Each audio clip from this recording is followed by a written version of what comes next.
The Duchess of Kent's passing marked the end of a long chapter in the royal family's story. Catherine, Duchess of Kent, wife of Prince Edward, Duke of Kent, died on September 4th at the age of 91. Her death was met with immediate tributes from the royal family. King Charles and Queen Camilla, informed while they were in Balmoral, quickly expressed their sorrow and gratitude for her lifetime of service. A period of mourning was put in place across the royal household. Senior royals wore black attire and armbands during public engagements, a sign of collective respect. But beyond the official mourning, the funeral events became a deeply personal moment for her children and grandchildren. On September 15th, a private vigil was held at Westminster Cathedral on the eve of the funeral.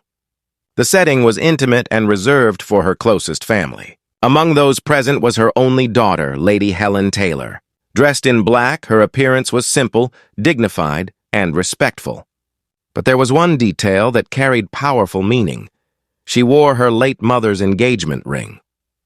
The oval sapphire, set in platinum, flanked by diamonds, was first seen publicly in 1961 when Prince Edward proposed to Catherine Worsley. At the time, photographs of the engagement showed her proudly wearing the ring. Decades later, it returned to public view, this time not as a symbol of new beginnings, but as a daughter's tribute at a moment of farewell. The ring itself has significance within the family. Its design bore a resemblance to the engagement ring of Princess Marina, the Duke of Kent's mother. An oval sapphire framed by diamonds, it reflected continuity between generations. For Lady Helen, choosing to wear the ring was not about style. It was about honoring the bond between mother and daughter and showing that her mother's presence was still close, even in death. For many who observed the vigil, this became one of the most touching images of the day. The following morning, the Duchess's coffin was taken from Kensington Palace to Westminster Cathedral. The hearse used was not an ordinary vehicle, but the royal hearse designed under the direction of Queen Elizabeth II. Draped in the royal standard, the coffin was accompanied by the sound of a piper from the Royal Dragoon Guards, a regiment the Duchess had supported for decades as Deputy Colonel-in-Chief. Outside the cathedral, a bearer party also formed from the regiment received the coffin and carried it inside for the rite of reception and vespers. Every step was carefully arranged, not just as protocol, but as a reflection of the respect the Duchess had earned across the royal household. Inside Westminster Cathedral, her immediate family gathered in grief. The Duke of Kent, now in his late 80s, was supported closely by their 3 children and 10 grandchildren. Lady Helen Taylor, again wearing the sapphire ring, walked arm in arm with her father, providing visible comfort. George Windsor, Earl of St. Andrews, was there with his wife, Silvana Palma Tomaselli, and their 3 children, Edward Windsor, Lady Marina Windsor, and Lady Amelia Windsor. Lord Nicholas Windsor came with his wife Paula and their sons Albert, Leopold, and Louis. Lady Helen herself was accompanied by her husband, Timothy Taylor, and their 4 children, Columbus, Cassius, Eloise, and Estella. The extended family also arrived to show their support. Lady Marina Windsor and Lady Amelia Windsor came together in black, joined later by their cousins Eloise and Estella Taylor. Lord Frederick Windsor and his wife, actress Sophie Winkleman, attended along with Lady Gabriella Kingston. The Duke of Kent's siblings stood by him as well. Prince Michael of Kent arrived early, while Princess Alexandra, though unwell and in a wheelchair, came accompanied by her children James and Marina Ogilvy. Each arrival showed the depth of respect for the Duchess, who was not only a royal figure but also a beloved mother, grandmother, and aunt. The funeral carried an additional layer of significance because of the Duchess's faith.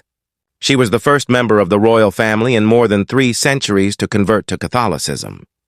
For that reason, her funeral at Westminster Cathedral was historic. It was the first royal funeral held there since its construction in 1903. On the day of the Requiem Mass, King Charles and Queen Camilla joined the family, along with other senior royals. The service was solemn, but also a celebration of a life that had quietly but consistently made an impact on others. Throughout her life, the Duchess of Kent was known for her humility and her commitment to helping others. She was closely involved in charitable work and strongly supported music education. Prince William and Catherine, Princess of Wales, described her as a much-missed member of the family who worked tirelessly for many causes. Her decision to convert to Catholicism was an example of her independence and strength of conviction, showing she was never afraid to follow her own path while fulfilling her role within the monarchy. In this context, Lady Helen Taylor's choice to wear her mother's engagement ring at both the vigil and the funeral became more than a personal act. It was a reminder of the enduring connections that survive even when someone passes away. In a funeral filled with tradition, protocol, and history, this gesture stood out as the most human and relatable moment. Anyone who has lost a parent can understand the instinct to carry something of theirs, to keep them close one last time. For Lady Helen, the ring symbolized continuity, memory, and love. The image of her holding her father's arm while wearing the sapphire and diamond ring was a powerful one. It spoke of the shared grief of husband and daughter and of the family's unity in mourning. For observers, it showed that even in royal ceremonies, often defined by formality, there remains room for intimate and heartfelt expressions of love. The Duchess of Kent's funeral was indeed historic, but at its core, it was the farewell of a family to someone they loved. Catherine, Duchess of Kent, had lived through more than 6 decades of marriage to the Duke of Kent. She was part of the royal household during the reign of Queen Elizabeth II, saw her family grow across generations, and balanced her public duties with private devotion. Her death marked the close of an era, but what remained was her influence, her kindness, and the memories her family will carry.